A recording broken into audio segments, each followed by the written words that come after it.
दोस्तों याद करिए 2 से 3 दिन पहले मैंने एक खबर दिखाई थी जिसमें मैंने बताया था कि जब G20 सम्मेलन 2023 में हुआ था उस वक्त हमारे देश की सरकार यानी मोदी सरकार ने ही अकबर को महान बताया था, बकायदा बुकलेट जारी की थी। और ये बुकलेट जारी क्यों करनी पड़ी? क्योंकि उस G20 सम्मेलन में कई मुस्लिम देशों के राष्ट्रीय अध्यक्ष आ रहे थे, इसलिए वो नाराज ना हो जाए, कोई खबर उनको ना मिले कि मुसलमानों के साथ क्या होता है यही। लेकिन उन्हीं के वंशज औरंगजेब के साथ अब क्या किया गया देखिएगा। आज मैं आपको दिखाने जा रहा हूं कि औरंगजेब की हवेली को तोड़ दिया गया। जी हां, बुलडोजर से ढहा दिया गया। खबर सिर्फ इतनी भर नहीं है, बल्कि ट्रेन में, एयरपोर्ट पर और तो और उड़ते हुए हवाई जहाज से लेकर तमाम पब्लिक प्रॉपर्टीज पर खुले तौर पर भजन करने वालों पर रोक नहीं है, लेकिन लाउड स्पीकर मस्जिदों पर से उतरवाए जा रहे हैं। एक एक खबर में आपको दिखाने जा रहा हूं। खबर यह भी कि महाकुंभ को लेकर एक बहुत बड़ा खुलासा हुआ है कि आखिर मुसलमान वहां अपनी दुकान क्यों नहीं लगा सकता। नमस्कार, मैं हूं प्रज्वल गौतम और आप देख रहे हैं the live TV. The live TV, सच सबसे आगे। शुरुआत मैं वहीं से करूंगा।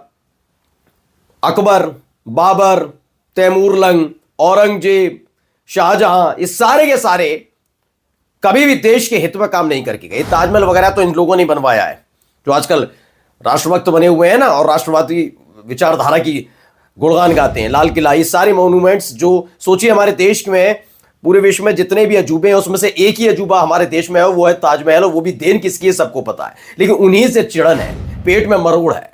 इनका अपना दिया हुआ कुछ नहीं है जिससे देश की पहचान बन सके। बताइए हमारे देश में ऐसी क्या चीज है जिससे विदेशों में पहचान मिलती हो?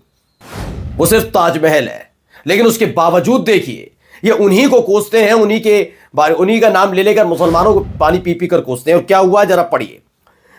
खबर है आगराज 17th Mughal era haveli razed by builder, they don't have anything worth remembering, so eliminate them from history and people's memories or at least change names। इनका कहना है कि कुछ भी जरूरी चीजें जो अहम है हमारे इतिहास को लेकर उसको रखना नहीं चाहते हैं, तो उसे तोड़ देना चाहते हैं, उसका नाम बदल देना चाहते हैं, उसे यादों से मिटा देना चाहते हैं। और यही हुआ। दरअसल ये जो पूरी की पूरी मकबरा मंजिल, इसे मुगल काल जब था तब की बताई जाती थी। इसे औरंगजेब की हवेली के नाम से भी जाना जाता था। औरंगजेब की हवेली ना तोड़ दो, तो तोड़ दिया गया भैया। औरंगजेब की हवेली को तोड़ दिया गया। जबकि एएसआई के नियम, कायदे, कानून क्या कहते हैं? जितनी भी ऐसी चीजें हैं वो सारी की सारी राष्ट्रीय स्मारक के तौर पर है। उसे तोड़ना तो छोड़िए, उसके तकरीबन 100 से 200 मीटर के दायरे में कुछ निर्माण कार्य नहीं हो सकता, लेकिन हो रहा है, खुलकर हो रहा है और डंके की चोट पर हो रहा है।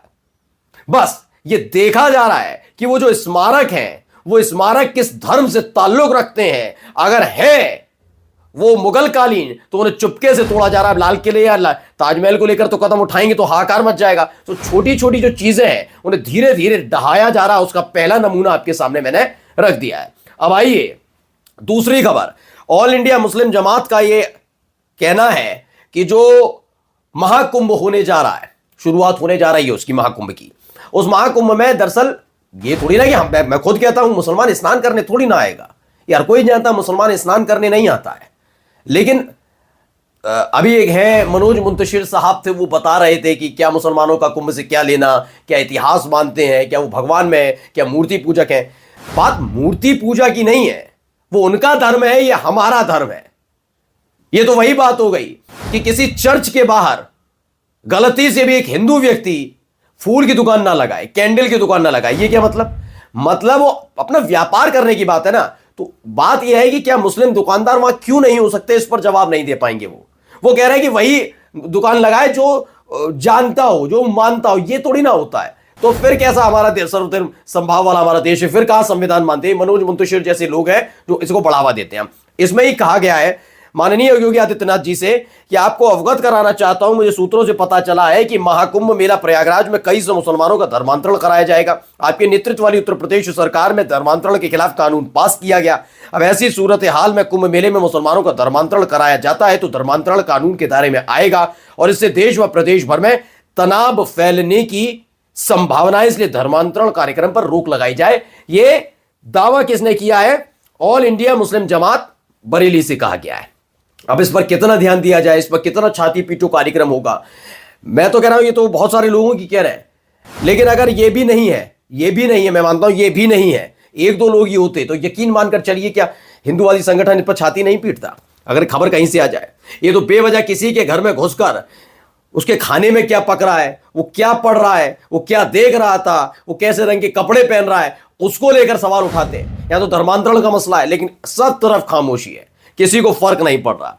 अब एक खबर और है जो खबर जुड़ी हुई है मुजफ्फरनगर से। दरअसल सचिन गुप्ता ने लिखा, मुजफ्फरनगर कोर्ट ने साध्वी प्राची यति नरसिंहानंद, यूपी सरकार में मंत्री कपिल देव अग्रवाल, पूर्व केंद्रीय मंत्री संजीव बालियान, मौजूदा सपा सांसद हरेंद्र मलिक समेत 19 लोगों पर फ्रेम चार्ज किए हैं। अभी कासगंज को एक खबर आई जिसमें बताया गया वो तिरंगा यात्रा निकली थी 7 साल पहले पुराना मामला, जिसमें उसकी मौत हो गई थी। वहां जो हुआ था वो सब हर कोई जानता है। उसके बाद 28 लोगों पर कार्रवाई हुई। अब ये सारे के सारे बहुत जबरदस्त तरीके से इसमें बता रहे थे कि 28 मुसलमान हैं जिन्होंने ये सब किया था। ये खबर भी है और ये भी खबर है। खबर ये भी है, इसको भी तो बताओ ना कि 19 लोगों पर फ्रेम चार्ज किए। क्या है? आरोप है कि इन नेताओं ने एक महापंचायत में भड़काऊ बयान दिए, जिसके बाद मुजफ्फरनगर में दंगे हुए थे। अब इस केस में गवाही होगी, गवाही के बाद इन लोगों पर आरोप तय किए जाएंगे। यानी भारी मुसीबत में है फिलहाल, क्योंकि अब हिसाब किताब होना शुरू हो गया। क्योंकि अब ये 240 वाली है, 400 303 वाली नहीं है, ये 240 वाली खेल है। इसीलिए अब अपने संवैधानिक जो संस्थाएं हैं धीरे धीरे अपने आप की अपनी साख वापस लौटाने लगी है। खैर, एक खबर और दिखाने जा रहा हूं। ये खबर थोड़ी सी देखिए है वैसे भारत समाचार की, लेकिन इस खबर को देखिए। हम लोगों का ये अभियान पिछले कई दिनों से जारी है। आज भी हम लोगों ने थाना क्षेत्र रामगढ़ और रसूलपुर में 2 मस्जिदों से 2-2 लाउड स्पीकर उतरवाए हैं। इसमें आगे ये हमारा अभियान जारी रहेगा। ये भारत समाचार के जो रिपोर्टर हैं ये कुछ बता रहे थे, इनका क्या कहना है बताता हूं। भारत समाचार की खबर है कि फिरोजाबाद में पुलिस ने ध्वनि प्रदूषण को लेकर कार्रवाई की। 6 मस्जिदों में तेज आवाज वाले लाउड स्पीकर हटाए गए। थाना रामगढ़ और रसूलपुर क्षेत्र की मस्जिदों से लाउड स्पीकर उतरवाए गए। ये कदम ध्वनि प्रदूषण की समस्या को हल करने के लिए उठाया गया है और ये जबरदस्त फैसला है भाई, होना चाहिए। लेकिन ये ध्वनि प्रदूषण केवल मस्जिदों से हो रहा है क्या? मस्जिदों से ही होता होगा, है ना भाई? ये दौर है ना, तो मस्जिदों से ही होता होगा। ये जो सड़क पर बैठकर अचानक से हनुमान चालीसा गाने लग जाते हैं, तो जय श्री राम के बार बार नारे तेज तेज आवाज में लगाते हैं, जब जुलूस निकालते हैं तो तेज तेज आवाज में भौंदे भौंदे गाने, गंदे गंदे अश्लील गाने बजाते हैं, उससे ध्वनि प्रदूषण और समाज का नुकसान नहीं होता। नुकसान ऐसी चीजों से होता है। बात मानिए, ये नया भारत है भाई, ऐसी ही चीजों से होता है। और ऐसे अधिकारी पीछे क्यों नहीं भाई? जब संभल वाले वाहवाही लूट रहे हैं, रोज नया कुआं बावड़ी, कभी ये निकाल कर, फिर रथ यात्रा सी जो चीजें निकल रही हैं वहां पर उसके नाम पर लूट रहे हैं, तो ये कैसे पीछे रह जाए? ये भी तो पश्चिमी उत्तर प्रदेश से आते हैं, इनका भी तो कोई हक बनता है। तो आ गए भैया कि हम कुछ नहीं मिल रहा तो यही काम कर लेते हैं, कम से कम इसी के काम से हमें वाहवाही मिल जाए। अब जाते जाते एक आज तक की खबर दिखा रहा हूं। ओवैसी मॉडर्न जिन्ना बनना चाहते हैं और देश को तोड़ना चाहते हैं। कौन कहते हैं? आचार्य प्रमोद कृष्णम। अच्छा, संभल विवाद को लेकर एक समाचार एजेंसी से बात करते हुए आचार्य प्रमोद कृष्णम ने AIMIM के मुखिया असदुद्दीन ओवैसी को घेरा। बोले ओवैसी बहुत पढ़े लिखे विद्वान वकील हैं, लेकिन कभी कभी उनमें जिन्ना की आत्मा आ जाती है। मुझे लगता है कि ओवैसी मॉडर्न जिन्ना बनना चाहते हैं और देश को तोड़ना चाहते हैं। मतलब उन्हें संविधान की जानकारी है, कानून की जानकारी है, और उसी आधार पर अगर कुछ वो बोलते हैं असदुद्दीन ओवैसी तो वो जिन्ना है। अच्छा, और जो संविधान की धज्जियां उड़ाते हैं उसके हिसाब से वो कौन होंगे? उसकी भी थोड़ी परिभाषा बता देनी चाहिए।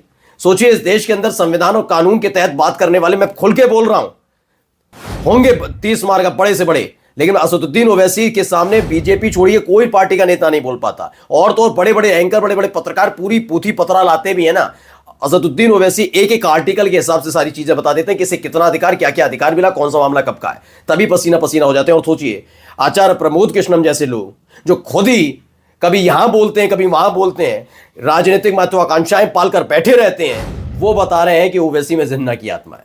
खैर, इनका भी ईश्वर भला करे। नमस्कार। द लाइव टीवी, सच सबसे आगे।